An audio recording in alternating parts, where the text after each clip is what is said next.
Hello मित्रों, कैसे हैं आप। आज हम लोग सक्षमता परीक्षा की तैयारी कर रहे हैं। सक्षमता परीक्षा में आने वाले प्रमुख प्रश्नों को हम लोग देखते हैं। देखते रहिए, वीडियो को ज़रूर देखिए। कारण है कि आज हम हिंदी विषय से कुछ प्रश्नों को ले रहे हैं। यानी 6, 7, 8 के हिंदी के प्रमुख प्रश्न, उसकी कविताओं, उसके कवि एवं कहानी और कहानीकार के बारे में भी बताएंगे हम, है ना। लेकिन पहले शुरुआत जीके से कर रहे हैं। उसके बाद इसी में हम आगे हिंदी के बारे में भी बताएंगे। बने रहिएगा अंत तक और देखते रहिए। तब तक देखते रहिए जब तक याद नहीं हो जाता है। लगे रहिए, हम लोग तैयारी कर रहे हैं और करते रहेंगे, है ना। तो आगे बढ़ते हैं हम लोग। वीडियो यदि अच्छा लगता हो तो अपने मित्रों को भी बताइए, शेयर कीजिए, सब्सक्राइब कीजिए। मैं वीडियो प्रतिदिन डालता हूं ताकि आप इसको अच्छी तरह से देख सकें, और तब तक देखिए जब तक याद नहीं हो जाता है। चलते हैं हम लोग प्रश्न की ओर, उसके बाद हिंदी की ओर चलेंगे। पहले जीके के प्रश्न। संस्कारों की कुल संख्या कितनी थी। हमारे प्रश्न में कुछ विकल्प दिए हुए हैं कि संस्कारों की संख्या 18 थी अथवा 16 थी, 15 थी या 14। कितने संस्कार के बारे में बताया गया था। तो इसका सही जवाब है कि संस्कारों की कुल संख्या 16 थी, है ना। 16 संस्कार। अगले प्रश्न की ओर चलते हैं। अगला प्रश्न है, मनुस्मृति मुख्यतः संबंधित है। किस चीज़ से संबंधित है मनुस्मृति। समाज व्यवस्था से, कानून से, अर्थशास्त्र से या राज्य कार्य पद्धति से। किससे संबंध रखता है मनुस्मृति। सही जवाब है कि मनुस्मृति का संबंध समाज व्यवस्था से है। चलते हैं अगले प्रश्न की ओर। अगला प्रश्न है, गायत्री मंत्र। गायत्री मंत्र से सब परिचित हैं। गायत्री मंत्र की रचना किसने की थी। पिछले बार मैंने बताया था गायत्री मंत्र किस वेद से लिया गया है। पिछले दिन मैंने इसके बारे में बताया था कि यह ऋग्वेद से लिया गया है। आज मैं ये बता रहा हूँ कि गायत्री मंत्र की रचना किसने की थी। वशिष्ठ, विश्वामित्र, इंद्र या परीक्षित। हमारे विकल्प में 4 हैं, जिसमें सही जवाब है कि गायत्री मंत्र की रचना विश्वामित्र ने की थी। चलते हैं अगले प्रश्न की ओर। जनपद की जानकारी मिलती है, किनसे मिलती है। बौद्ध साहित्य से मिलती है, कि मेहरौली लौह स्तंभ से मिलती है, या अर्थशास्त्र से, मठों से मिलती है, या सिर्फ मठों से मिलती है। किससे मिलती है ये, है ना। अर्थशास्त्र से मिलती है अथवा मठों से मिलती है। किससे मिलती है ना। जनपद की जानकारी। तो इसका सही जवाब है कि बौद्ध साहित्य से मिलती है जनपद की जानकारी। जनपद की जानकारी बौद्ध साहित्य से मिलती है ना। यही बौद्ध साहित्य है, जनपद की जानकारी मिलती है। अगले प्रश्न की ओर चलते हैं। अगला प्रश्न है कि 6ठी शताब्दी ईस्वी पूर्व में उत्तर भारत में महाजनपदों की संख्या कितनी थी। यानी कितने महाजनपद थे उत्तर भारत में 6ठी शताब्दी में। 18, 15, 16, 17। तो सही जवाब इसका होगा कि 16 उसकी संख्या थी। अगले प्रश्न की ओर चलते हैं। अगला प्रश्न है, मगध राज की राजधानी कहाँ थी। उज्जैन थी, तक्षशिला, पाटलिपुत्र, वैशाली। कहाँ थी इसकी राजधानी। तो सही जवाब है कि मगध राज की राजधानी पाटलिपुत्र हुआ करती थी, है ना। चलते हैं अगले प्रश्न की ओर। अगला प्रश्न है, जनपद में जाति प्रथा किस पर आधारित थी। धर्म पर था, आय पर, व्यवसाय पर या जन्म पर। ये जाति प्रथा जो जनपद में शुरू में था, तो उस टाइम जो है जाति प्रथा जन्म पर आधारित था। जन्म के आधार पर जाति का निर्धारण किया जाता था।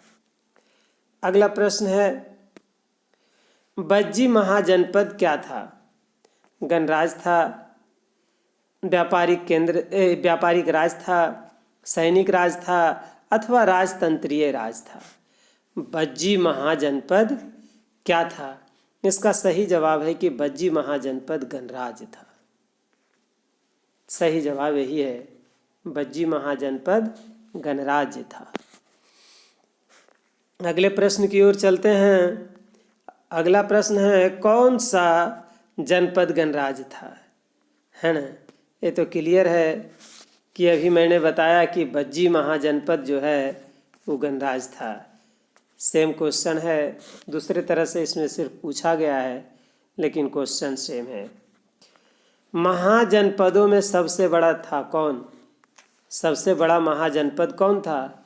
कौशल, कुरु, बज्जी या मगध? इन चारों में सबसे बड़ा कौन था? तो सही जवाब है कि चारों महाजनपदों में सबसे बड़ा महाजनपद मगध था। मगध महाजनपद सबसे बड़ा था, यही सही जवाब है। अगले प्रश्न की ओर चलते हैं। मगध राज का वास्तविक संस्थापक माना जाता है, यानी कौन मगध के वास्तविक संस्थापक माने जाते हैं? बिंबिसार माने जाते हैं, अशोक माने जाते हैं, महावीर या गौतम? ये चारों में तो मगध राज का वास्तविक संस्थापक बिंबिसार को माना जाता है ना। चलते हैं अगले प्रश्न की ओर। सुमेलित करें। बुद्ध का जन्म, ये आपकी सुविधा के लिए मैंने इसको सुमेलित कर करके ऐड किया है कि बुद्ध का जो जन्म है वो शाक्य संघ में हुआ था, है ना, और महावीर का जन्म लिच्छवी संघ में हुआ था। ठीक है, याद रखिएगा, दोनों जो है सुमेलित है। सही महावीर लिच्छवी संघ और बुद्ध का जन्म शाक्य संघ। अगले प्रश्न की ओर चलते हैं। किस शासक ने गंगा एवं सोन नदियों के संगम पर पाटलिपुत्र नामक नगर की स्थापना की? कौन सा वो शासक था? देखिए, इससे दो प्रश्न उभर कर सामने आता है। पहला प्रश्न उभर कर सामने आता है कि पाटलिपुत्र जो है किन दो नदियों के बीच है? तो गंगा एवं सोन नदियों, यानी पटना गंगा और सोन नदी के बीच में बसा हुआ है ना। अब पटना का जो है स्थापना किसने की थी, है ना, पटना नगर की स्थापना, हम इसके बारे में बात करते हैं कि कौन स्थापना किया था पटना नगर का। तो इसका सही जवाब होगा, पहले विकल्प पर विचार करते हैं, अजातशत्रु, उदयीन, अशोक और धनानंद। तो पटना शहर की जो स्थापना किया गया था ये उदयीन के द्वारा किया गया था। सही जवाब यही है, उदयीन।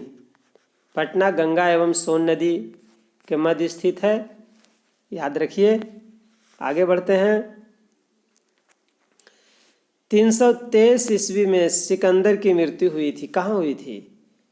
फारस में हुई थी, बेबीलोन में हुई थी, मैसिडोनिया में हुई थी, या तक्षशिला में हुई थी? कहाँ इनकी मृत्यु हुई थी? तो सही जवाब है कि इनकी मृत्यु बेबीलोन में हुई थी, है ना, 97, 323 ईस्वी पूर्व। आगे बात करते हैं अगले प्रश्न की ओर, है ना। पाली ग्रंथों में गांव के मुखिया को कहा गया है, क्या कहा गया है? क्या कहा जाता था गांव के मुखिया को ग्रंथों, है ना, पाली ग्रंथों में? तो ग्रामक कहा जाता था, भोजक या ग्राम भोजक कहा जाता था, या ज्येष्ठक कहा जाता था, या ग्रामपति कहा जाता था? क्या कहा जाता था पाली ग्रंथों में, है ना? तो सही जवाब है कि उनको भोजक या ग्राम भोजक के नाम से जानते थे। अगले प्रश्न है, उज्जैन का प्राचीन नाम क्या है? अवंतिका है, तक्षशिला है, कान्यकुब्ज है, धान्य कटक है, तो सही जवाब है कि अवंतिका है। अब अगले प्रश्न की ओर चलते हैं। नंद वंश का संस्थापक कौन था? महानंदी या नंदीवर्धन, दोनों? कालाशोक, महानंदी या नंदीवर्धन, कालाशोक, घनानंद या नागार्जुन, इसमें से कौन था? तो सही यही है कि महानंदी थे, है ना, नंदीवर्धन जिसको कहते हैं, नंद वंश का संस्थापक था वो का। अगले प्रश्न की ओर चलते हैं। अब जानते हैं, एक बात बताइए कि छठा क्लास जो है उसके हिंदी की किताब का क्या नाम है? छठा क्लास के हिंदी की बुक का क्या नाम है? तो याद रखिए, यह भी कभी कभी एग्जाम में पूछ देता है। कक्षा 6 इसके बुक का नाम है किसलय। छठा में भाग 1 लिखा रहता है, 7वां में भाग 2 लिखा रहता है और 8वां क्लास में भाग 3 लिखा रहता है। किसलय नाम है हिंदी के बुक का, है ना। तो हिंदी की किताब में 6 क्लास में जितनी भी कविताएं हैं उसके कवि का नाम हम सुमेलित करके आपके सामने ला करके रख दिए हैं। सुविधा होगी, इसको ध्यान में रखिए, देखते रहिए, याद रखिए। जैसे अरमान, अरमान के कवि हैं राम नरेश त्रिपाठी। चिड़िया आरसी प्रसाद सिंह लिखे हैं। तुम कल्पना करो गोपाल सिंह नेपाली लिखे हैं। बाल लीला सूरदास लिखे हैं। भूल गया है क्यों इंसान हरिवंश राय बच्चन जी लिखे हैं। याद रखिए, एकदम पूरी तरह से सुमेलित है, इसको देखते रहिए। अब छठा क्लास की जो हिंदी की किताब है इसके कहानियों पर विचार करते हैं। तो देखिए, इसके कहानी भी जो है सुमेलित है। कविताओं में एक बात और है, उसमें लिखा हुआ था ना कबीर के पद, बिहारी के पद, तो उसमें ज़्यादा टेंशन नहीं है। तो कबीर के पद के लेखक कबीर दास हैं, बिहारी के पद के लेखक बिहारी हैं, यानी जिनके पद हैं ना वो लेखक में वही आएंगे, है ना। चलते हैं और आगे हम लोग। हार की जीत, हार की जीत छठा क्लास की कहानी है। हार की जीत, सुदर्शन उसके लेखक हैं। पिता के पत्र पुत्र के नाम, महात्मा गांधी। याद रखिएगा, एगो और है इसमें जो पढ़ना नहीं है 6 क्लास में, लेकिन एगो इससे मिलता जुलता कहानी है, पिता के पत्र पुत्री के नाम, है ना। तो पुत्री के नाम जो जवाहरलाल नेहरू के द्वारा लिखा गया है, और पिता के पत्र पुत्र के नाम जो महात्मा गांधी के द्वारा लिखा गया है। अब अगले प्रश्न की ओर चलते हैं। मंत्र एक कहानी है जिसको प्रेमचंद लिखे हैं। भीष्म की प्रतिज्ञा बंशीधर श्रीवास्तव लिखे हैं। सरजू भैया राम वृक्ष बेनीपुरी लिखे हैं। उसके अलावे दादा दादी के साथ ही नीलिमा सिन्हा लिखे हैं। स्वार्थी दानव ये ऑस्कर वाइल्ड लिखे हैं, है ना। ये विदेशी कवि हैं जो स्वार्थी दानव लिखे हैं। तो ये जो कहानी आप लोगों ने देखा, ये 6 क्लास की कहानियां हैं, है ना। इतनी 6 क्लास की कहानी है, स्वार्थी दानव तक हार की जीत से प्रारंभ होता है ना। और ये सारे 6 क्लास की कहानी है।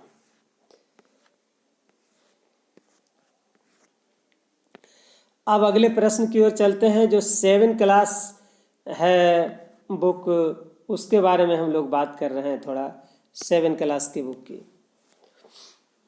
ये मानव बनो जो कविता है, इसके भी बुक का नाम किसलय ही है ना। किसलय 2 भाग 2 रहता है उसमें। मानव बनो कविता से मंगल सिंह सुमन लिखे हैं। तो कविताओं पर बात कर रहे हैं। पुष्प की अभिलाषा माखन लाल चतुर्वेदी लिखे हैं, है ना। गंगा स्तुति विद्यापति लिखे हैं। वर्षा बहार मुटुकधर पांडे जी लिखे हैं। शक्ति और क्षमा रामधारी सिंह दिनकर लिखे हैं। बूढ़ी पृथ्वी का दुखी निर्मला पुतुल लिखे हैं। और यशस्विनी ये बेबी रानी लिखी है ना।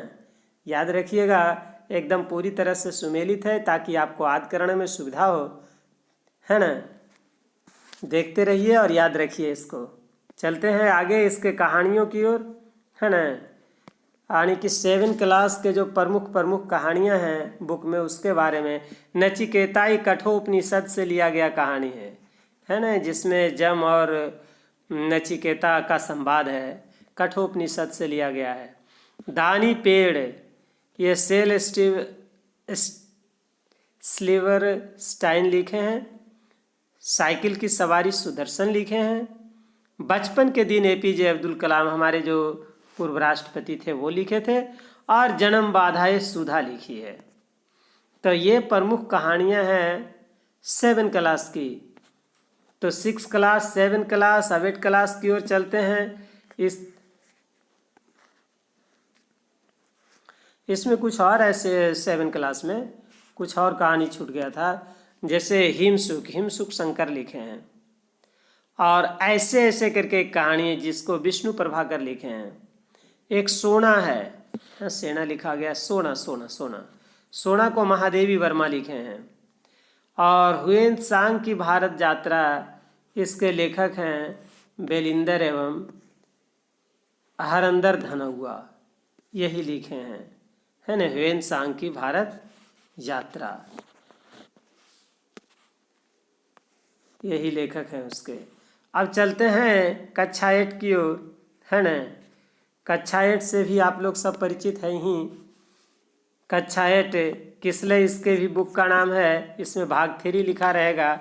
इसकी कविता और कवि पर विचार करते हैं। सबसे पहली बात है तू जिंदा है, यानी शंकर शैलेंद्र लिखे हैं। कर्मवीर, इसको अयोध्या सिंह हरिऔध उपाध्याय जी लिखे हैं, है ना। बच्चे की दुआ मोहम्मद इकबाल लिखे हैं। पीपल कविता है गोपाल सिंह नेपाली लिखे हैं। खुशबू रचते हैं हाथ अरुण कमल लिखे हैं। खुशबू रचते हैं हाथ झांसी की रानी सुभद्रा कुमारी चौहान। रामचरित नरोत्तम दास लिखे हैं। राह भटके हिरण के बच्चे डॉक्टर ने, ये शायद वियतनाम के हैं, बगल में यही लिखा हुआ था वियतनाम, वहीं के रहने वाले हैं। राह भटके हिरण के बच्चे। चलते हैं हम लोग और आगे।